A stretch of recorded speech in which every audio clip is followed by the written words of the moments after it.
Before we begin our journey on this peaceful night, take a moment to like the video, subscribe to the channel, and leave a comment telling us where you're watching from. It's always delightful to discover where our listeners rest their heads as they travel with us through these old memories. The Beekeeper and the Abandoned Hive, risk and learning in rural life. I remember well that winter that seemed to have no end. The wind, with its constant whistle, slipped through the cracks of my small cabin, and the snow piled high against the walls looked as if it might swallow the world outside. Back then, I lived off what the land could offer, and above all, from my hives. Each of them was more than wood and wax. They were small golden kingdoms, alive and humming. But when spring came, shy and slow, I found only silence. The bees that once danced beneath the sun had almost entirely vanished, leaving behind a void as heavy as the lingering cold in the early mornings.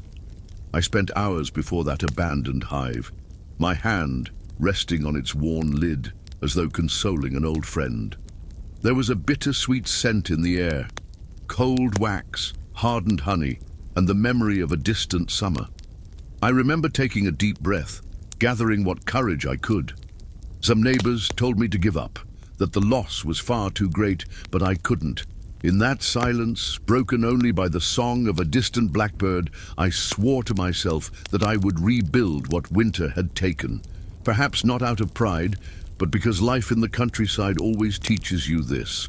When nature knocks you down, all you can do is rise again, one handful at a time. The next morning I set out early, with dew still clinging to the leaves, and the sky painted in that pale blue you only see when the sun is still shy. I carried with me simple tools, a small beekeeper's knife, a handful of fresh wax, and a stubborn hope that weighed less than the empty bucket I held. The wood of the hive creaked as I opened it, and inside, among the dark and brittle combs, I found only a small cluster of surviving bees, slow, almost resigned. My chest tightened as though I were watching a flame about to go out. Still, I stayed there for hours, working in silence. I cleaned the inside with the care of someone handling something fragile, clearing away the remnants of a cruel winter. Around me, the fields seemed to watch. The bare trees swayed in the wind like old counselors, and even the crows perched on the neighboring branches kept an unusual quiet, as though they understood the solemnity of the task.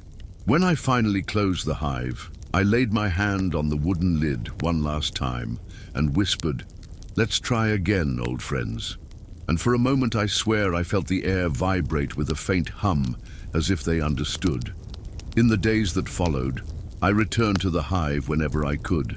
I brought small bundles of dried flowers saved from the previous summer, just to give them some comfort until the fields bloomed again. The sweet aroma mingled with the cold air, and at times I could almost believe the few survivors moved with more energy, as if they, too, remembered better days. With every visit, I felt a patience growing inside me that was no longer just labor, but almost a kind of prayer, a quiet conversation between a man and the stubbornness of nature to keep living even after so much loss. One afternoon, as I was tending the combs, I heard footsteps behind me. It was Thomas, my oldest neighbor, with that suspicious air of someone who has seen many winters. He stopped, crossed his arms, and looked at the hive with a half-smile. "Still trying?" he asked, his voice deep and unhurried. I nodded, and he simply shrugged before dropping a small cloth sack on the ground. Inside were wildflower seeds. "Plant these near the stream. If they come back, they'll need a feast." That simple gesture from a man known for his sternness warmed me more than any spring sun ever could. That same afternoon I walked to the edge of the stream with the seeds in hand. The soil was still damp and cold, but I followed Thomas's advice and began to plant. Each handful of seeds that fell into the earth felt like a quiet promise that life would return. The soft murmur of the running water and the timid song of the first birds filled the air with a discreet hope. There was no rush, only the slow and steady rhythm of nature, which cares nothing for our human anxieties, but always invites us to wait. As the weeks passed, something changed. Small green shoots began to pierce the hardened ground, and soon the first flowers emerged like subtle miracles. That was when I noticed the first scout bees hovering around, hesitant, like travelers returning to an old home. I approached the hive with a light heart, and when I lifted the lid, I heard it again. That familiar, soft, orderly hum of creatures working without haste but without pause. I smiled to myself, there in the middle of the field, as if I had just reunited with old friends after a long winter. When spring finally came in full, the countryside seemed to be reborn before my eyes. The flowers I had planted by the stream multiplied, transforming that once quiet patch of land into a small paradise of color and fragrance. The bees, now greater in number, danced from flower to flower, as if celebrating life's return. Each morning, as I opened the cabin door and felt the fresh air fill my lungs, I knew it wasn't just the hive that had been restored. Something in me had bloomed again as well. Thomas began visiting me more often, always with that look of a man who prefers watching to speaking. One day, as we stood together watching the bees' tireless work, he chuckled briefly and said, "Looks like you beat the winter." I didn't answer right away. I just stood there listening to the steady hum that filled the air like an old song that is never forgotten. Maybe it wasn't a grand victory, but in rural life, learning to wait, to begin again, and to treasure small miracles is what truly keeps us standing. Over time, the hive flourished once more. The honey returned, thick and golden, with that unmistakable aroma that seemed to hold the sun itself within the combs. I shared some with my neighbors, as was our custom, and I saw in their tired faces a spark of relief and gratitude. In every spoonful, there was more than food. There was a quiet reminder that life, no matter how harsh, always finds a way to renew itself. One night, as I closed my cabin door and looked up at the stars, I felt a deep peace. Winter had become nothing but a distant memory, and the sound of the bees, even as they slept inside their hive, still echoed in my mind like a gentle song. It wasn't only about work or persistence, it was a lesson. With every loss, nature doesn't ask us for haste, only for the courage to begin again. And on that cold night, with the sky strewn with light and the sweet scent of honey in the air, I knew I was ready for any winter that might come. The next morning, I woke before the sun and went out to see the hive. The field was still veiled in a thin mist, and the dew sparkled like tiny stars trapped in the grass.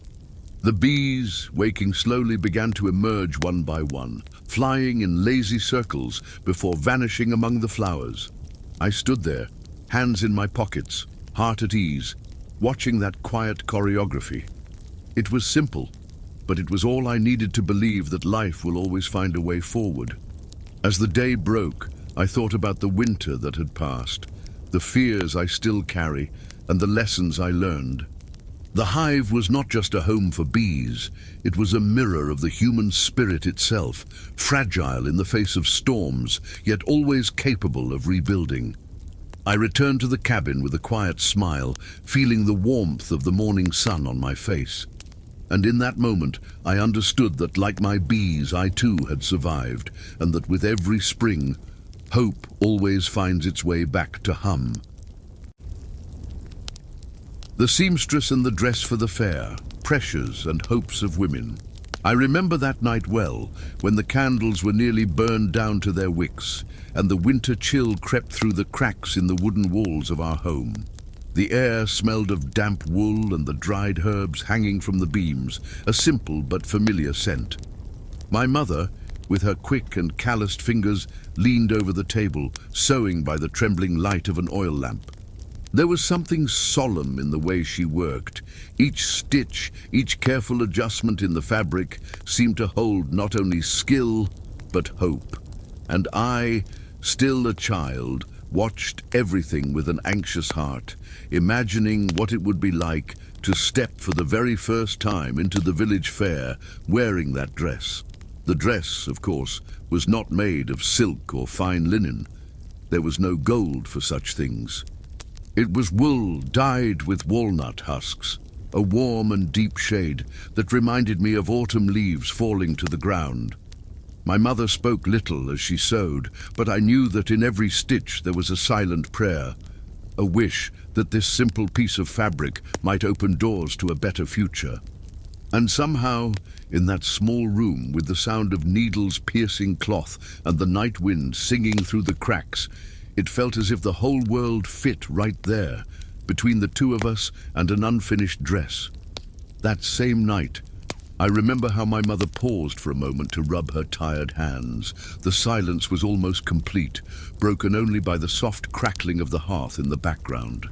She looked at me and smiled, not a broad smile, but one of those quiet ones that only mothers know how to give, as if to say, "It will be worth it."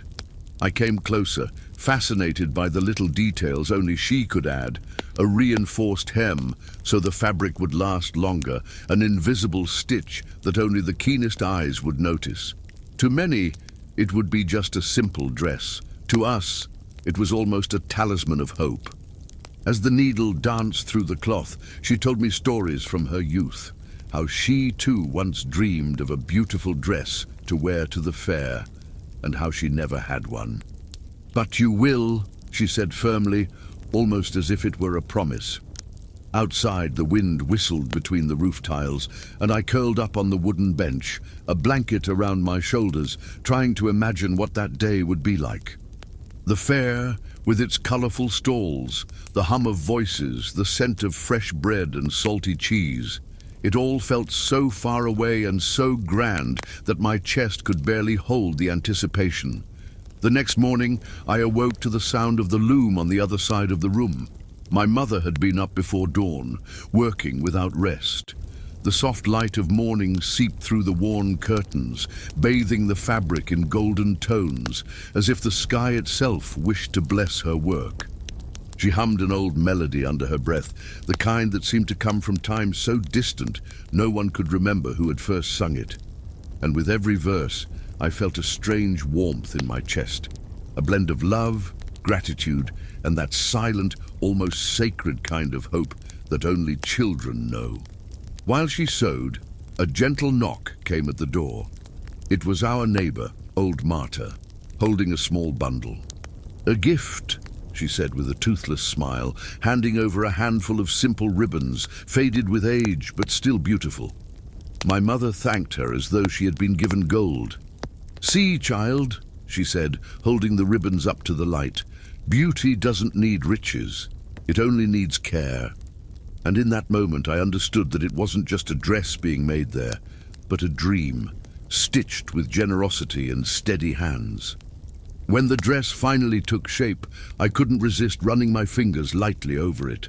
The fabric was soft, carrying that unmistakable scent of freshly worked wool, mixed with the faint fragrance of the herbs my mother kept with the clothes to ward off moths. She held it up before me, lifting it as if offering something sacred. "Try it on," she said in a calm voice, though her eyes shone with restrained pride, as if each stitch were a quiet victory over all the hardships we had faced. I put it on carefully, almost afraid of wrinkling that little miracle. The hem fell exactly where it should, and the sleeves, though plain, had a graceful drape that seemed almost magical. My mother tied one of the ribbons in my hair, fastening it gently, as if she were weaving in her own wish of protection as well. "There," she murmured, stepping back to look at me.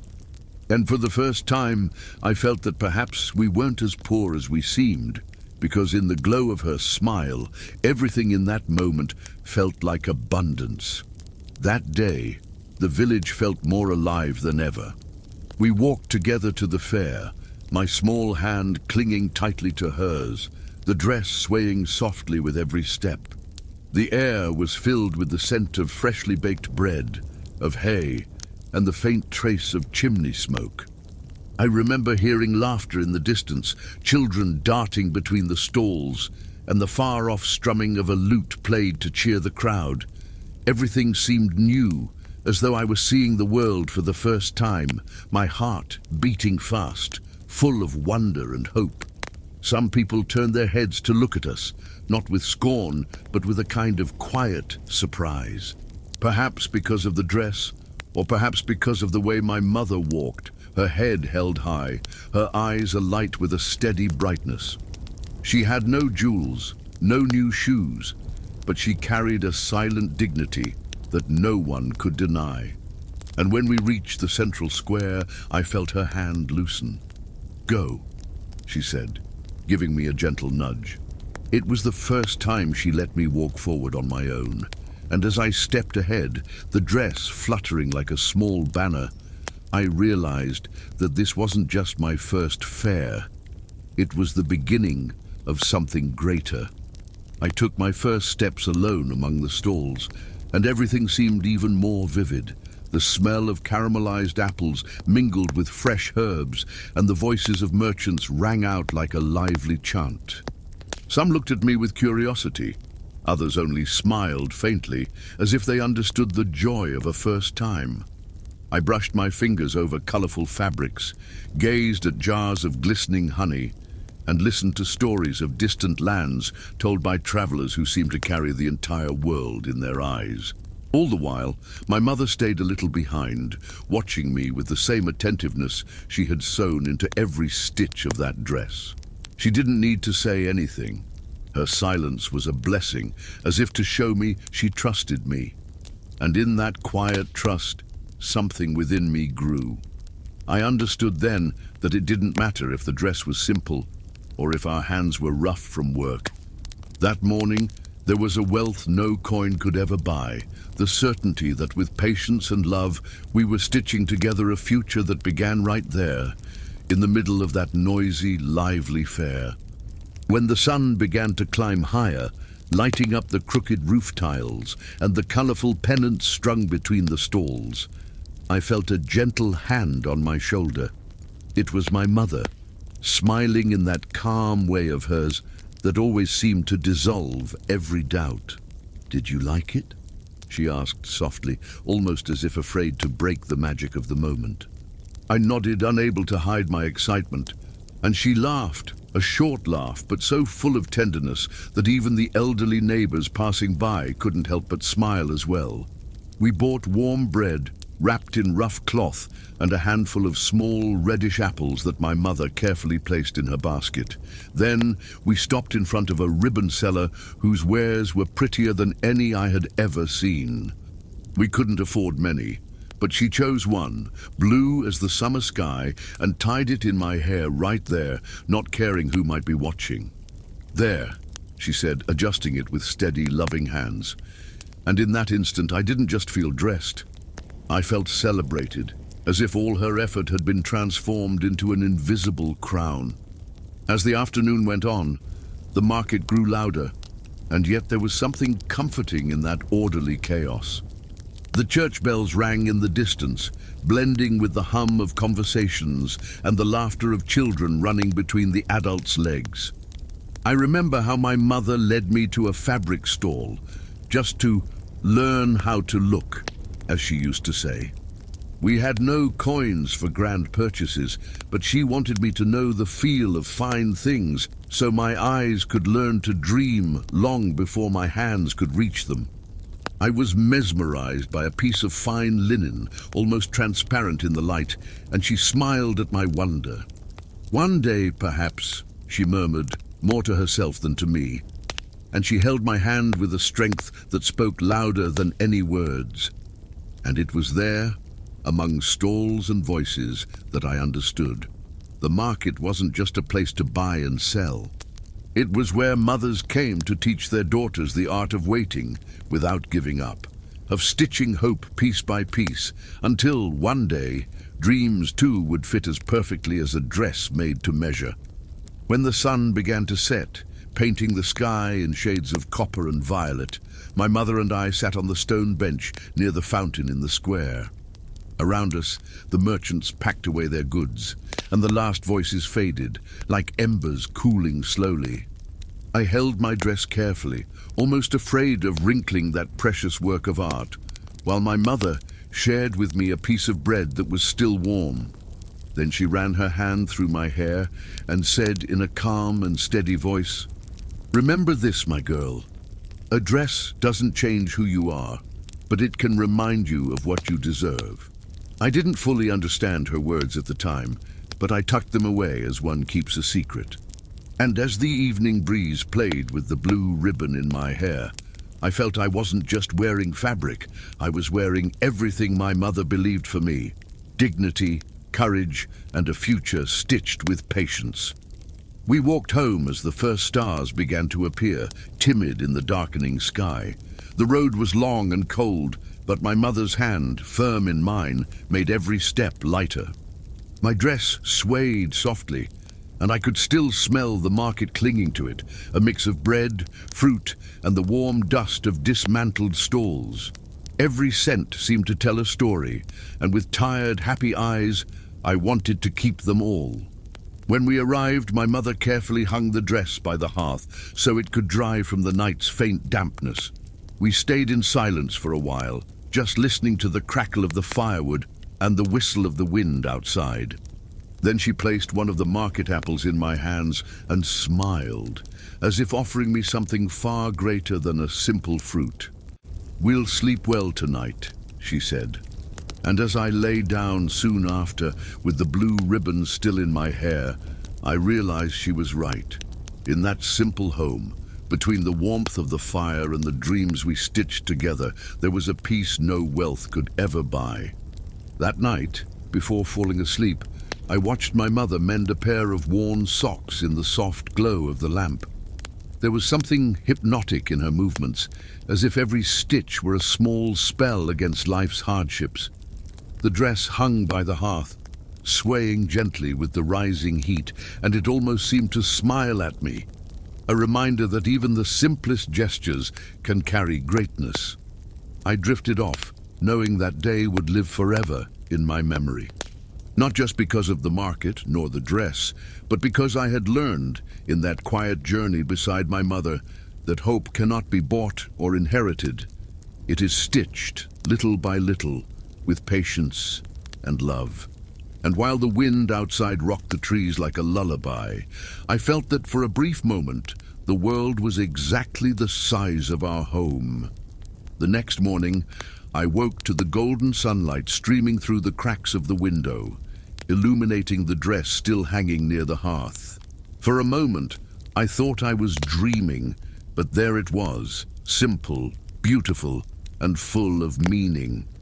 My mother was already up, spreading honey over day-old bread, humming softly as if she was still stitching invisible dreams. As we ate in silence, she looked at me and said, "One day, you'll do the same for someone, and then you'll understand completely what I felt." Her words lingered in the air, as soft as the steam rising from the kettle. And at that moment, I understood that it wasn't just a dress. It was an inheritance made of care, a reminder that even in the simplest lives, there is always room for small miracles, hand-sewn with love. Later, as we carefully folded the dress, my mother ran her fingers over the seams, as if revisiting every moment of what she had created. "See how strong it is," she said, with a quiet pride that needed no grand gestures to be felt. I only smiled, because I knew that for her, every stitch wasn't just good work. It was a piece of hope, firmly fastened to the fabric. That afternoon, I went out to help gather firewood, and even though my hands were cold and the wind stung my cheeks, I felt a warmth within me. Every crack of the branches, every step through the snow, seemed lighter because I carried inside me something new. The certainty that even in a world full of long winters, there would always be someone willing to mend what keeps us standing. And that memory, even now, follows me like the dress I never forgot. Years later, I can still see that dress clearly whenever I close my eyes. It has been gone for a long time, worn out by use and the passing of days. Yet somehow, it never truly left me. I carry it in my memory as if it were a silent banner of the things that truly matter. My mother's patient care, the quiet laughter of one who gives even when she has little, and the delicate art of turning the ordinary into something almost sacred. Today, as I sew the small clothes of my own children, I notice the same rhythm in my fingers that I once saw in hers. Each stitch is a simple prayer, each fold an act of love. And sometimes, as the night wind whispers outside and the fire crackles just as it did long ago, I think that perhaps this is how hope survives, not in grand gestures, but in the unbroken thread that binds generations, sewing silent dreams, one stitch at a time. And so every time I hold a needle, I feel as though I'm touching my mother's hand as well, steady, patient, guiding me even through the years. I can still hear her soft voice, almost a whisper, reminding me that it is not the richness of the fabric that makes something precious, but the love woven into its hidden seams. And every time I finish a piece, no matter how simple it may be, a serene smile finds me, the same smile she wore when she tied the blue ribbon in my hair. Sometimes, when the night falls and the world seems to sleep, I like to open the old chest where I keep the faded ribbons, worn thin with time. I run my fingers over them and feel as if each one is a small flame that never goes out. Then I close my eyes and I can almost see her there, in the same worn chair by the fire, sewing not only dresses, but memories that still warm my life, like a blanket that never ceases to exist, even when it can no longer be touched. And on those quiet nights when the house is silent and only the wind hums through the cracks in the windows, I think of how it all began with that simple dress for the fair. Such a small gesture, almost ordinary, but carrying within it all the strength and tenderness of a mother who believed in a better tomorrow. Then I realize that, in a way, every stitch I make today is also a silent thank you to her, a way of keeping alive the hope we once wore together. And as the firelight dances, casting gentle shadows across the walls, I let myself be cradled by these memories. The world outside may change, winters may grow longer, and the fairs less crowded, but that lesson is never lost. There is immense power in the simplest gestures, and just as my mother taught me, I keep sewing not only clothes, but dreams too, as if weaving warmth to carry us through the cold nights and find, in every thread of memory, a quiet rest. And sometimes, as I watch my children sleeping, I think of how a simple dress can hold an entire world. It was never just fabric and thread. It was a silent promise that even the hardest days could be softened with care and patience. And that thought makes me smile, because I realize that my mother, without ever saying it aloud, taught me how to turn need into beauty and scarcity into hope. So I keep sewing, not only to clothe bodies, but to warm hearts. Each stitch is a whisper, each fold an embrace, and when I close my eyes, I can almost hear my mother once more, with that calm voice that always seemed to know the answer. It's not just a dress, it's a piece of us. And it is, with that sweet and quiet memory, that I fall asleep, wrapped in a past that has never stopped stitching itself into the present. And as sleep carries me, I picture the old fair once more, the wooden stalls, the smell of fresh bread, the lively voices echoing through narrow streets. I see my mother walking beside me with that same steady step and the gaze that always carried more strength than words ever could. And I feel, in a deep and quiet way, that none of it has been lost. It has only changed form, now living within me. Because in the end, perhaps memory works like a well-sewn dress. It never truly unravels. Its seams may fray, its colors may fade, but what was stitched with love endures, silent and steadfast. And as the wind outside lulls the night, I let that memory warm me, soft and comforting, like the blue ribbon that once adorned my hair and made me believe, for the very first time, that even the smallest gestures can be eternal. The gatekeeper, vigilance and solitude in the village. I remember well the nights I spent by the village gate, a torch in hand, surrounded by a silence so deep that even the rustling of the leaves felt like a whispered conversation between shadows. The midnight air carried a chill that didn't just brush the skin, but seemed to seep into the bones, and yet there was something oddly comforting in that isolation. Before me, the wooden gate creaked from time to time, as if it too felt the weight of the watch.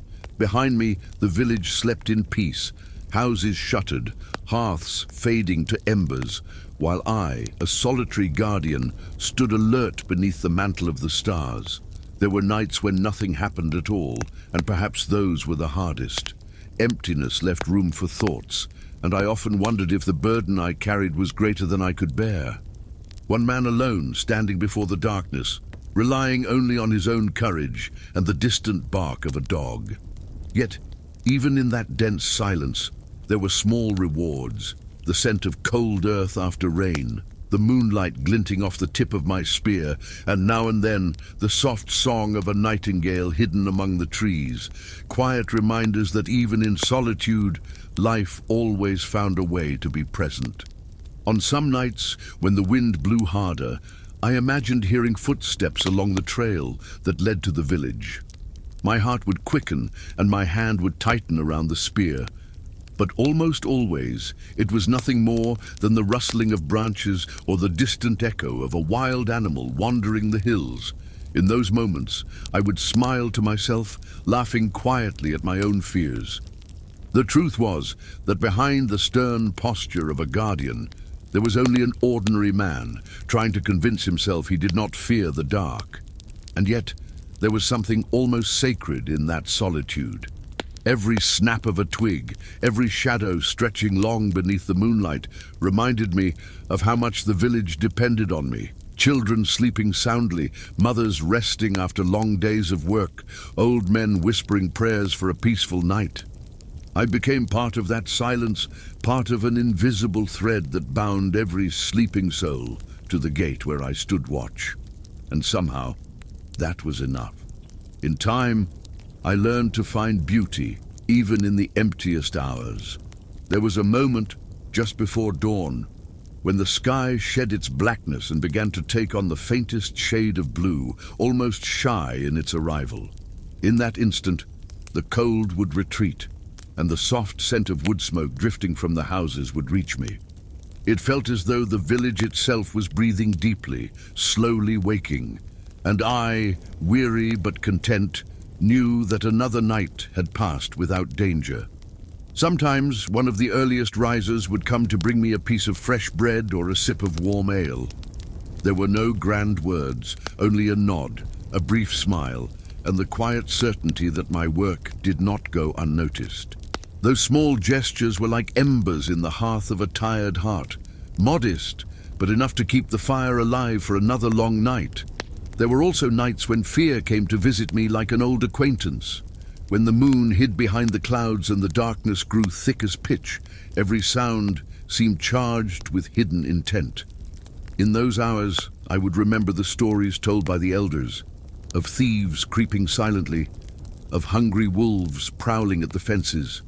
But instead of surrendering to fear, I would draw a deep breath, rest my spear upon my shoulder, and let the silence wrap around me like the inevitable company of the night.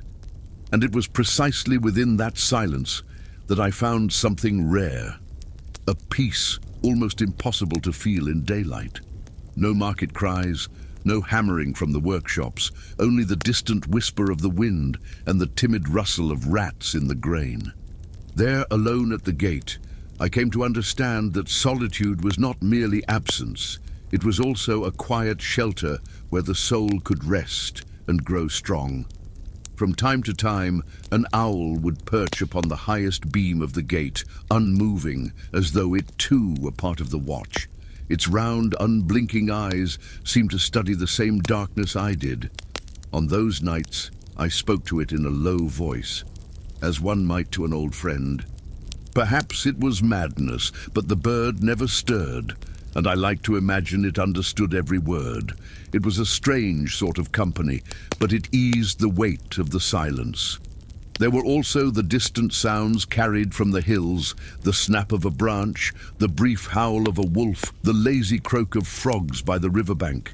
Each sound felt like an old story being told, as if the earth itself were speaking to me. And in listening to them, I realized that even in solitude, I was never truly alone. The world outside was breathing, and I was its watchman, a thought that brought me a comfort no words could ever fully capture. Once, on one of those silent nights, I saw an unusual gleam at the edge of the forest. For a moment, I feared it was the torchlight of raiders, but soon I realized it was only the moonlight shimmering across fresh frost. I laughed at myself in quiet relief and stood watching that modest spectacle, as though the heavens had decided to scatter fragments of light upon the earth. And it was then I understood. Even in the stillness of the watch, there was always room for beauty, if only I learned to look slowly. And so, night after night, my fear gave way to a kind of silent reverence.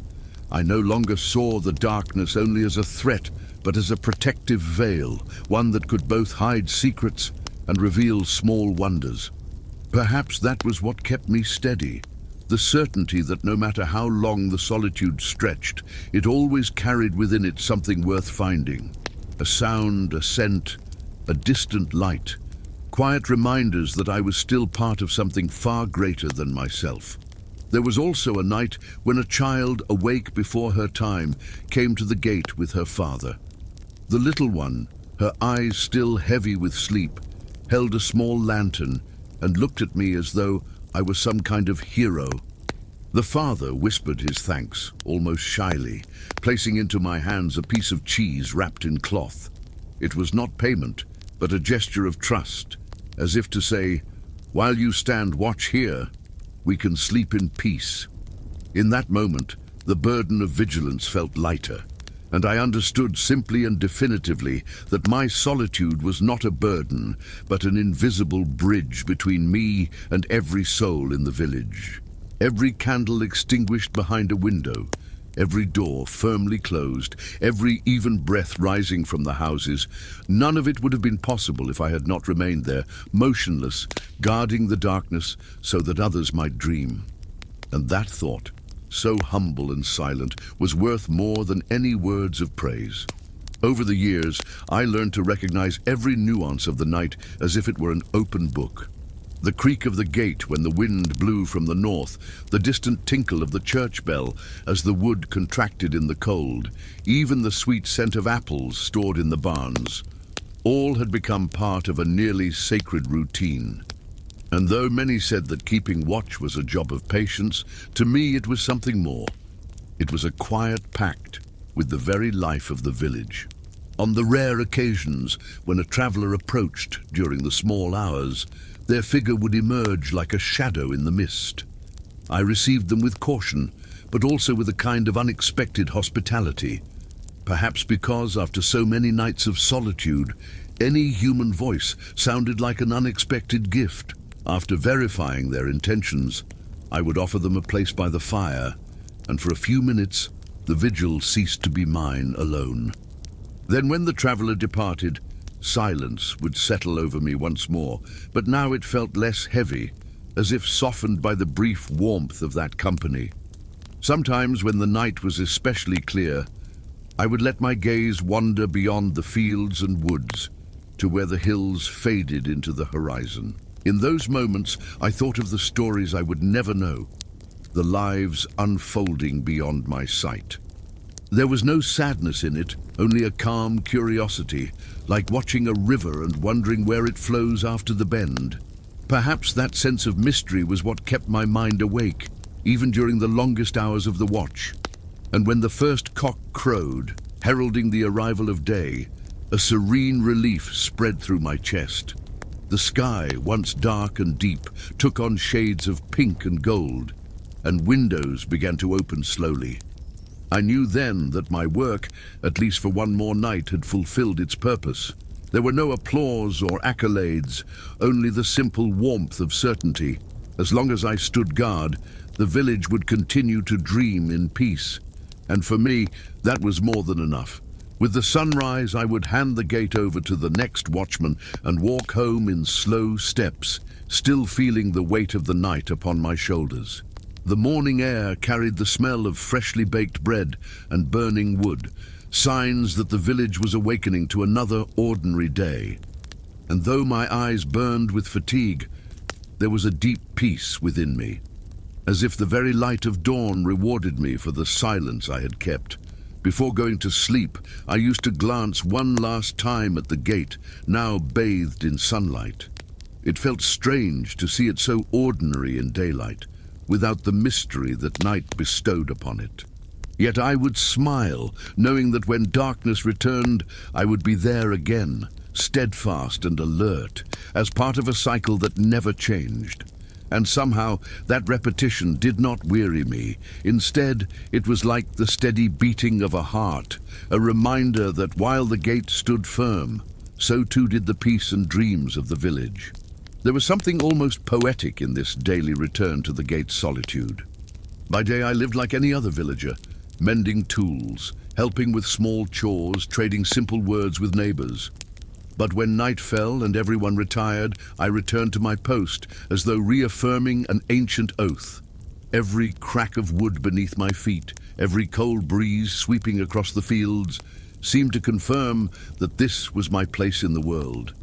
Over time, I learned that solitude was not absence, but presence in its purest form. There were no distractions, only the sound of the wind, the soft glow of the moon, and my own thoughts. And it was there, in the long hours of vigilance, that I discovered a kind of peace few know. The peace of watching without hurry, of guarding without being seen, of knowing that even in silence one remains an indispensable part of something greater, the tranquility of an entire village sleeping safely under my watch. On particularly bitter nights, when frost blanketed the fields in a fine silver veil, I felt the entire world drawing inward. Animals stayed in their shelters, chimneys emitted only a timid wisp of smoke, and even the river flowed more slowly, as if respecting the hush of midnight. In those hours, I would press my cloak tighter around me and, for a moment, imagine that time had paused. Just me, the gate, and the star-freckled sky, motionless like an ancient painting hung on winter's wall. And it was in that almost sacred stillness that I found what I needed most, hope. For if even the longest night ended with a cock's crow and the first golden light touching the rooftops, then everything, however dark it seemed, would also reach its end. And so, with my hands firm on my spear and my heart warmed by that simple certainty, I would stand guard, not just over the gate, but over the dreams of all who slept behind it. Sometimes, when I closed my eyes for a brief moment, I would hear the sounds of the village blending with those of the night. The soft murmur of the wind slipping over the rooftops, the distant crackle of logs burning in some hearth, even the heavy snore of an ox in the nearby stable. All of it formed a discreet, almost invisible symphony that reminded me why I was there. It wasn't merely to guard against danger, it was to ensure that nothing disturbed that rare calm. And when at last the sun rose on the horizon, tinting the fields gold and dissolving the darkness, I felt a profound relief. Another night had been safely kept. The gate remained steadfast, the village lay secure, and my heart, though weary, brimmed with a serenity no words could capture. For in the end, keeping watch was not just my duty, it was also my way of loving, silent, patient and constant, like the night itself. Over time, I realized that each night left something within me, like invisible marks etched by the silence. They were not scars of fear, but traces of a life lived with calm and purpose. I watched the village awaken each morning and felt, in some way, woven into the invisible fabric of its routine. Perhaps no one noticed my presence as they hurried by during the day, but that mattered little. I did not keep watch for recognition, but because the simple act of standing there kept everything in its place. And when I looked back at the gate under the soft dawn light, I always felt the same tranquil gratitude. Gratitude for another peaceful night, for another chance to hear the world breathe slowly. I knew that when dusk returned and the shadows lengthened, I would stand there again repeating the same timeless gesture. And in that repetition lay something eternal, a silent promise that as long as I drew breath, no dream of the village would go unguarded. Thus, between cold nights and serene twilights, I became an inseparable part of the village's landscape. Some said I knew the darkness better than any other man, and perhaps they were right. I could distinguish the sound of the wind from the sound of footsteps, recognize a deer's silhouette before it emerged among the trees, and detect the faint rustle of rats behind the carts. The night, which once frightened me, had become an old companion, silent yet faithful, and when at last age began to weigh on my bones, I felt no regret. Every night spent before the gate had taught me something: patience, courage, and above all, a strange kind of joy that arises only when one learns to be alone without feeling lonely. For the truth was, whenever I looked at that gate and saw the village sleeping in peace, I knew my vigil had never been in vain, and with that simple, profound thought I found my rest. And so, each night became a silent prayer, not spoken in words, but in firm steps on the cold earth, in the watchful gaze that sweeps the empty road, and in the simple act of remaining. For there is something sacred in standing guard while all sleep, as if the world entrusts me with its dreams for a few hours, and I, humble and patient, accept that task. When the first ray of sunlight touches the walls and life awakens once more, I feel no weariness, only serene satisfaction. I sheathe my spear, draw a deep breath, and for a brief moment stand before the gate, simply watching. There, between the last shadow of night and the first light of day, I understand that I do not keep watch merely out of duty. I keep watch because I love this village, with its simplicity, its smoking chimneys, and its silences. And as long as my body holds, I will be here, guarding every dream until dawn.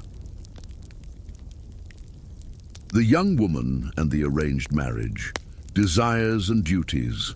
I recall well that village, steeped in the sweet scent of freshly baked bread and the distant peal of the little church's bells. It was a time of long winters and silent nights, broken only by the crackle of wood in the hearths. It was there that I met Eleanor, a young woman with serene eyes and delicate hands more accustomed to embroidery than the fields. Her life seemed to follow the calm course of tradition, until the shadow of an arranged marriage settled over her days, filling her nights with wakeful longing at the window where she watched the moon's reflection on the river as if seeking answers in its still waters. I remember one afternoon in particular when a cold wind brought the tang of damp hay and the neighbors' voices, freely speculating about the impending union. Eleanor listened in silence, her cheeks flushed with embarrassment and thoughts she dared not share. Within her, there burned an uneasy light, not of rebellion, but of desire for something she could scarcely name. Sometimes, when dusk fell and the village drifted into rest, she would seek refuge in the attic amid old chests, dreaming of roads beyond the familiar borders, even though the world outside could be harsh and unforgiving. That winter, Eleanor's home felt claustrophobic, not for want of space, but under the weight of the same conversations around the table. Her father, a man of firm voice and few words, spoke of duty and security, while her mother, hands calloused from spinning wool, tried to soften fate with tender glances. I often saw her squeeze her daughter's hand beneath the table as if to say without words, "I understand, but I cannot change the world for you." In those moments, Eleanor would lower her eyes to her bowl of soup, the steam rising like a veil between her inner world and reality. Yet Eleanor had a refuge. Near the stone bridge, where the water ran clear and slow, she would sit on a fallen log and let the breeze play through her hair. There, between the river's murmur and the occasional song of a late-night nightingale, she dreamed not of escape, but of the freedom to choose. Sometimes I found her there with a piece of charcoal in hand, sketching uncertain lines on a crumpled parchment, landscapes she had never seen, but that lived whole within her, as though her soul had already walked those paths. One night, when the moon hung low and golden above the snow-covered rooftops, Eleanor confided her fears to me. We sat by the forge's glow, the firelight illuminating her face and revealing a blend of anxiety and hope. "What if I say no?" she whispered, as though the walls might listen. I had no immediate answer, only my silence, for sometimes the heart finds courage in being heard. She continued nearly in a susurrus, "Everyone speaks of duty, but no one asks what I desire." Her words hung in the air like the steam drifting above a bowl of broth, fragile and translucent. The days that followed were filled with preparations, fabrics being cut, neighbors bringing small gifts, and the tailor fitting her dress with near ritual precision. Still, there was a pause in Eleanor's gaze, a sweet, melancholic hesitation, like the moment before the first snowflake touches the ground. Some nights, while the candles burned low, she would stand by the open window, feeling the cold breeze and looking up at the stars, as if seeking their silent blessing, that perhaps, even amid so many obligations, there could be room for a dream. On the morning of the formal announcement, the entire village seemed to breathe as one. Voices echoed through the stone streets, mingling with the rattle of carts and the aroma of fresh bread from the bakery. Eleanor walked beside her parents, her simple blue wool dress contrasting with the ceremony's solemnity. Though she offered a faint smile, I noticed how her fingers clutched the hem of her skirt, seeking an anchor in uncertain waters. Yet there was a serene dignity in her posture, a quiet strength that no one seemed to see, except perhaps me. That afternoon, once the formalities ended and life returned to its rhythms, Eleanor went out to the fields beyond the village. The cold wind tousled her hair, but she did not mind. Among the golden wheat stalks, sturdy against the late winter chill, she spoke to me as though addressing the horizon itself. "It's not that I don't want this. I just wish I could choose the moment." Her words carried a sweet weight, like honey slowly dripping from a comb. As she gazed at the pale sky promising snow, I realized her struggle wasn't against family or tradition, but against the silence imposed on her own desires. A few days later, under the cover of night, I found Eleanor again by the riverbank.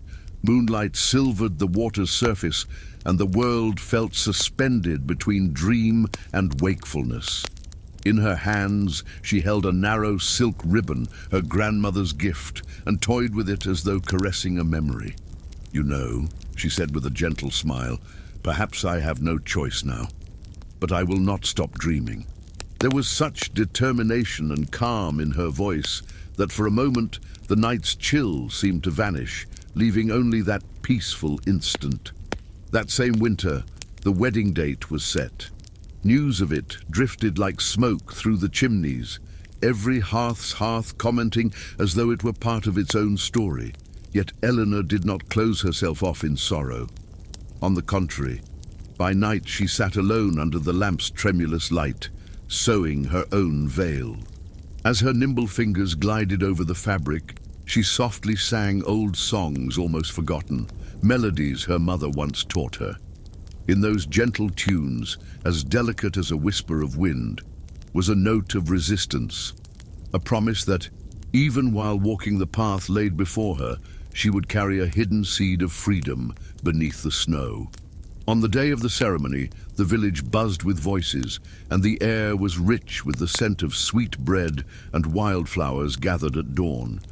Eleanor dressed simply, looked more radiant than any decoration could make her. As she crossed the stone square toward the church, many smiled and murmured among themselves, but she walked with steady, serene steps, like someone embracing her destiny without surrendering her essence. Yet in her eyes glimmered a secret spark, a small, unwavering flame that only I seemed to notice. Inside the church, candlelight cast dancing shadows on the stone walls, and the choir sang softly, as if fearing to rouse sleeping angels. I watched her take her soon-to-be husband's hand, a kind, honorable man chosen by others, and even then, Eleanor's smile was not one of resignation, but of quiet courage. For though life had given her a predetermined path, within her bloomed a secret garden, unseen by all, where the dreams that one day might taste sunlight were already in full bloom. After the ceremony, when the village returned to its celebrations and the tables were laden with wine and bread, Eleanor slipped away for a brief moment to the silent courtyard behind the church. Snow began to fall in soft flakes, settling on her shoulders like tiny blessings. She lifted her face to the sky and closed her eyes, breathing deeply, as if savoring an eternal moment, just for herself. It was there, alone beneath winter's white mantle, that she murmured words almost too faint to hear. "I will find my own way, even if it's only in the small spaces where no one is watching." And somehow I knew she was right, for life in those days was not made only of grand gestures, but of silent acts, like sowing hope in secret, singing softly to calm the heart, or dreaming of landscapes one might never see. That night, when she returned to the feast, Eleanor did not seem defeated, but serene. And when she danced, her steps were light, as though between duty and desire she had found a path all her own, narrow, unseen, yet real enough to carry her forward. As the weeks passed, routine wrapped around the village like an old woolen cloak. Eleanor performed her duties with dedication, but never abandoned those small refugees that kept her alive within. Sometimes at dusk, I would see her sitting by the window, a cup of hot broth in her hands, gazing at the distant hills as the sky turned gold. There was in her eyes a peace that did not come from blind obedience, but from a quiet strength, the strength of one who knows how to find freedom even on the narrow margins of fate. And so, in time, the village ceased to speak of her dreams, and life went on. But I have never forgotten that young woman who, in the face of the world's demands, learned to cultivate a secret garden within herself. And whenever the winter wind sweeps down the narrow streets and the church bell echoes in the distance, I remember Eleanor. For even on the coldest, most silent nights, there are those who know how to turn duty into gestures of tenderness, and limits into places where hope rests without hurry, like snow that never melts. The Miller and the Broken Wheel, challenges in food production. I remember well that morning, when the wind carried the damp perfume of the river and the soft rustle of the trees, as though they were whispering secrets. The mill, with its old moss-covered stone walls, seemed asleep, its great wheel motionless against the current. I was only a young apprentice, too curious to stay at home, so I ventured there to watch the old miller, a broad-shouldered man with calloused hands and tired eyes, yet still carrying a silent determination. With each step along the dirt road, I heard the distant creak of broken wood, as if the very structure were pleading for help. He knelt by the wheel, examining the cracks in its axle with the look of someone who had no time to waste. "If it doesn't turn before the harvest, we will all go hungry," he muttered, without looking up at me, as if speaking more to himself than to anyone else. The mill served not only him, it was the village's heart. Without that wheel, there would be no flour, and without flour, no bread. Yet his tools were few, worn as thin as his clothes. And though the weight of that responsibility was immense, there was something almost serene in his movements, a patient, ritual-like cadence, as though he believed that only perseverance could overcome the current. He wiped sweat from his brow with his sleeve, and with a heavy sigh, gazed at the river as though seeking counsel in its waters. The stream flowed on, indifferent to human hardship, carrying away branches and leaves. It was then that I noticed a small box of nails, so old that rust had nearly consumed it, resting beside a cracked-handled mallet. "With these and my hands," the miller said, "I must make it work." There was no bitterness in his voice, only a tranquil acceptance, as if life had always demanded improvisation and strength. As he worked, the morning sounds formed a strange melody. The mallet striking wood, the trees' whispers, the river's continual murmur. Gradually, other villagers began to appear along the path. First came Marta, the tanner's widow, bearing a basket of dark bread and a pitcher of fresh milk. Then 2 young men arrived with a rope and an old hoe. Simple tools, but enough to lend their strength. No one asked for anything in return. In that village, helping the miller was helping oneself, and that was reward enough. The miller nodded his thanks in silence, not pausing his task. In his eyes, I saw something I never forgot, a mixture of exhaustion and gratitude, as though carrying a heavy burden, but finding relief simply in not being alone. Marta placed the bread on a stone and, before leaving, said simply, "May the wheel turn again before the full moon, or we'll have to grind by hand." Her voice was firm yet tender, wrapping around us like a blanket warmed by the oven. With their impromptu help, they set about realigning the wheel.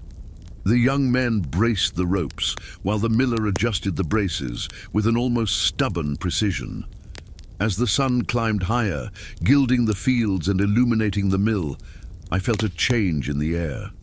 It was no longer just a repair. It was an act of resistance against whatever life might take from us. With every precise strike of the mallet, hope solidified like the new boards on the old axle. For a moment, even the river seemed to fall silent, as though waiting to witness the outcome. They worked until everyone's hands were covered in wood splinters and dust, yet the miller did not complain. Instead, he seemed to gain strength with every small advance. The wheel still would not turn, but it was once again secured to the axle, held by a mosaic of new and old nails, bound together by hope. One of the young men laughed, saying the wheel looked like a patchwork. The miller merely smiled and replied, "Let it be ugly, so long as it turns." Makit. That simple remark drew laughter even from the river, or so it sounded, in the cheerful gurgle of water over stones. By afternoon, the sky was painted in copper and violet hues. The mill's shadow stretched across the road, and fields like an embrace over the entire village.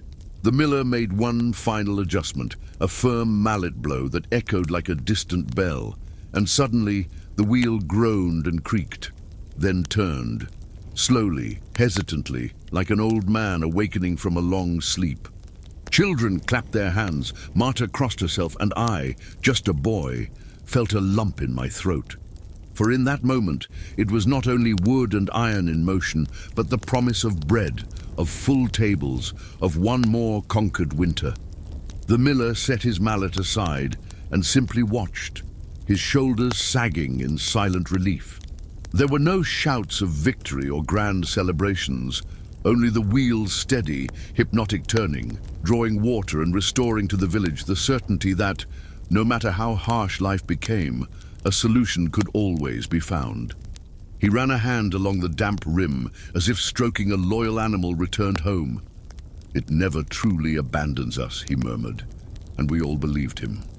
That night, with the mill grinding again and the aroma of freshly ground grain wafting through the air, the village felt transformed. Laughter drifted in the distance, and even the lanterns in the cottages seemed to glow more brightly. The miller sat on his doorstep with a slice of fresh bread in hand and beckoned me to join him. We ate in companionable silence, listening only to the wheel's rhythm and the wind's whisper. It was there I learned something simple yet eternal. Sometimes it is not the strength of one's arms that keeps a community alive. but the courage to persist when everything seems at a standstill. The next morning, I awoke to the wheel's constant turning, mingled with cockcrows and the sweet scent of bread baking in the village ovens. The miller was already up, his hands still marked by the previous day's labor, yet a serene calm rested upon his face. He needed no words, just a glance at the wheel to know that everyone's effort had turned something broken into a renewed symbol of hope. Even the river seemed to run more joyfully, as though celebrating with us. In time, that day became a story told over many long winter nights, shared by the hearth while the wind howled outside. Whenever someone doubted the power of perseverance, they remembered the miller, the broken wheel, and how with simple hands and united hearts we made the impossible turn once more. And so, as the fire crackled and warm bread passed from hand to hand, generation after generation learned that nothing is too small when done in faith and with the help of those who stand by your side. And so, whenever I close my eyes and recall that day, I still hear the sound of water brushing against the wood, like an ancient song that never fades. I think of the miller, seated in silence before the mill, and how the wheel turned unhurriedly, reminding us all that life, no matter how hard, keeps moving. There is something deeply comforting in that memory, as if each turn of the wheel softly whispers that no winter lasts forever. And it is with that image that I like to fall asleep. The mill by the river, the wheel spinning endlessly, and the certainty that at heart it takes just a bit of work, a bit of hope, and many willing hands to set everything right again. May that memory, so simple and so timeless, warm your own heart tonight as the freshly baked bread we shared that day. Good night, and may your dreams be as serene as the slow turning of a wheel upon the water. The lady of the manor and the conflict with the servants, power and respect. I remember well those cold mornings on those highlands, when the wind descended from the hills like a whisper and made the linen curtains sway gently. The house I oversaw was not an imposing castle, but a sturdy stone manor built to last generations. The scent of freshly baked bread drifting from the kitchen mingled with the smell of wood burning in the hearths, and that simple comfort was enough to soothe the soul before the day's duties settled on my shoulders. There were dozens of servants there, each with their own hopes and burdens, and all looked to me not only for orders, but also for balance, a role more difficult than any handbook of etiquette could ever teach. It was not uncommon for small tensions to spring up like weeds among the narrow corridors and the central courtyard. A sideways glance in the kitchen could turn into a whispered complaint in the stable, and before you knew it, the tension spread throughout the house. Yet I knew that a lady must govern not only with a firm voice, but also with careful listening. I would walk slowly among them, observing the calloused hands washing linens, the young faces of the stable boys, and the hidden fatigue beneath the rigid posture of the more seasoned servants. Every gesture, every silence, told me more than any formal grievance. It was in that silent listening that I found the key to maintaining order, not merely through authority, but through something even rarer: respect. There is one particular day I will never forget. The sun had barely risen when I was summoned to the kitchen. Marta, the cook, was arguing with one of the lads who carried water from the well. Their words were harsh, sharp as newly honed blades. When I arrived, they fell silent, but the air remained heavy, as though the quarrel echoed in the stillness. I did not raise my voice, I merely asked them to sit. I brought them 2 bowls of hot porridge, and as the steam rose, I invited them each to tell me their side. In the warmth of that simple meal, the anger melted away like snow in sunlight. I discovered that the conflict had not arisen from ill will, but from exhaustion and pride, 2 forces as human as they are inevitable. That was when I understood that managing a household was not only a matter of issuing orders or meting out punishment. One must tend to temperaments with the same delicacy one uses to mend a torn fabric. There were days when I felt more like a confidant than a mistress. Others when I served more as a mediator than an administrator.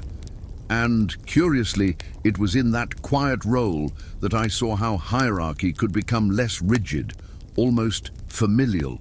After all, when the stone walls echoed with laughter after a long day's work, the harshness of social order seemed to ebb away, as though for a few hours masters and servants alike were bound by an invisible truce. Sometimes, on the longest winter nights, I would wander the house in silence. The corridors were lit only by oil lamps, and the distant sound of wind against the windows reminded me of an ancient lament. At those hours, I would pause outside the servants' quarters and hear faint murmurs of hushed conversations or a gentle lullaby to soothe sleep. In those moments, I would wonder if they knew that, although I was the lady of the house, I too shared a certain solitude with them. For in the end, to command is not merely to hold power, it is to bear a burden few can understand. One evening I found myself again in the kitchen where only a brazier glowed softly. Marta was there, kneading bread alone. I sat beside her without a word. She looked up at me in surprise, but said nothing. She simply broke off a piece of raw dough and shared it with me, as though offering a gesture of truce. In that instant, between the brazier's warmth and the comfortable silence, I realized that the barriers between us could melt away effortlessly. There was a strange beauty in acknowledging that, even within a strict social order, small acts could create something more enduring than obedience, a fragile thread of mutual understanding. In time, I learned that each servant carried a story behind their eyes.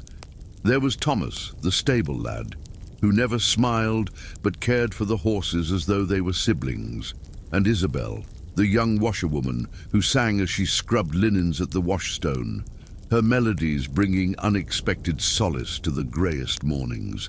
I made it a point to listen to them, even when their stories were short and punctuated by pauses. In those simple conversations lay a whole world that no household ledger could ever record. Hopes, memories of distant villages, and the quiet strength of those who labored without expecting applause. That was how I discovered something no guide to nobility teaches. To govern a household is, above all, to learn to truly see. Not just the work being done, but the hands doing it. Not just the hierarchy, but the hearts living beneath it. And wonderfully, this attentive vision did not weaken my authority. On the contrary, it made it firmer and better respected. For when one governs with humanity, even the stone walls seem less cold, and the footsteps echoing through the corridors cease to feel like mere routine, instead becoming part of an ancient shared rhythm of life. Once, during harvest season, a misunderstanding nearly sparked a revolt. The servants were exhausted, and a delay in their bread payment stirred murmurs like wind through the chimneys. When I learned of it, I summoned no one by force nor threatened punishment. Instead, I ordered a meal prepared for everyone in the great hall. By the flickering candlelight, I sat at the same table as they did. I drank the same broth, broke the same bread. And there, amid sips of humble wine and cautious laughter, bitterness dissolved. Sometimes justice does not demand edicts, it demands presence. After that night, something changed. The eyes that once saw me only as their mistress began to see in me someone who listened. The tasks remained as arduous, but there was a new willingness among them, as though a hidden weight had been lifted. The house, once only stone and duty, took on a different warmth, as though every wall had absorbed that night's reconciliation.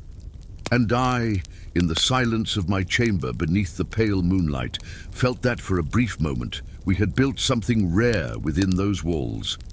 A home. As the seasons passed, conflicts still arose, like inevitable waves crashing on the shore.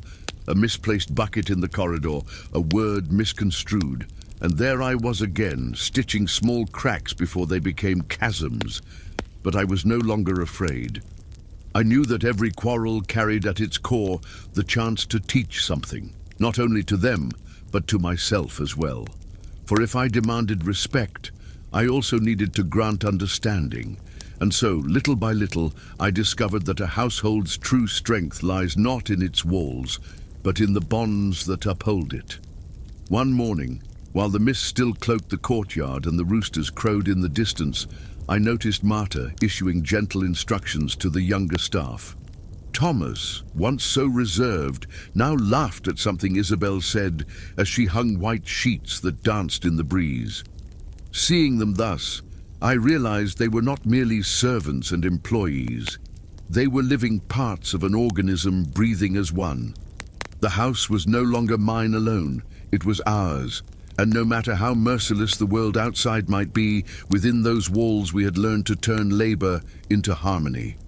There was, then, one special day when a traveler lodged in our home and, observing the daily routine, remarked that he had never seen servants so united. I smiled but said nothing, not because there was no answer, but because it was impossible to explain that our unity was not built on orders or punishment, but on small, constant gestures stitched together like invisible threads. It was the patient look in the face of a mistake, the sharing of bread in times of need, and even the respectful silence when words could offer no comfort. All of these formed something greater than any hierarchy, a sense of belonging. That night, after closing the hall's windows and extinguishing the last candles, I paused for a moment in the dark, listening to the steady breathing of the house at rest. The wind tapped lightly against the stone walls, and the distant scent of fresh hay drifted from the stables. It was a humble perfume, yet filled with peace. There, alone in that stillness, I understood that although the world would never cease its conflicts and harshness, within these walls we had found a refuge, and to me that was more valuable than any title or wealth. Over time, I learned to recognize even the hidden beauty in the simplest tasks. Watching Marta knead the bread with her strong, calloused hands had something almost sacred. Hearing Isabel hum as she hung the linens, as though stitching hope into the air, made the work feel lighter. And seeing Thomas brush the horses in the soft light of dusk was a silent reminder that even the most arduous routine could carry dignity. These small scenes, unnoticed by many, were, to me, the living soul of the house. Perhaps that is why, one morning when I opened the hall's windows and felt the cold breeze brush my face, I felt a quiet certainty. I did not merely govern an estate. I safeguarded a home made of ancient stone walls, yes, but also of trust, of low laughter, of respectful silences, and of the kind of peace found only when all, nobles and servants alike, walk side by side. And as the golden sunlight painted the flagstones, I silently gave thanks for that fragile, precious harmony that made our home a refuge against the world's storms. On an especially cold winter's night, I gathered everyone in the great hall. The hearth crackled with vigor, and the warmth of its flames danced on the stone walls, illuminating weary yet contented faces. We shared a simple banquet, warm bread, thick soup, and modest wine that tasted all the sweeter in such company. As we laughed at old tales, I realized there was no distance between the lady of the house and those who served her. In that moment, we were not figures bound by hierarchy. We were simply people sharing the same roof and finding mutual solace in life's small joys. When everyone had retired, I remained alone by the hearth, watching the embers slowly fade. And in that profound silence, I felt something rare: peace. Not the solemn peace of treaties or noble salons, but the simple peace of knowing that within these walls I had learned to transform authority into care and respect into shared life. I closed my eyes, hearing only the wind outside, and let myself be wrapped in that gentle certainty, as though cloaked in a mantle of tranquility. For there, between the crackling wood and the distant whisper of night, I knew this house would never be mine alone. It was, and always would be, ours.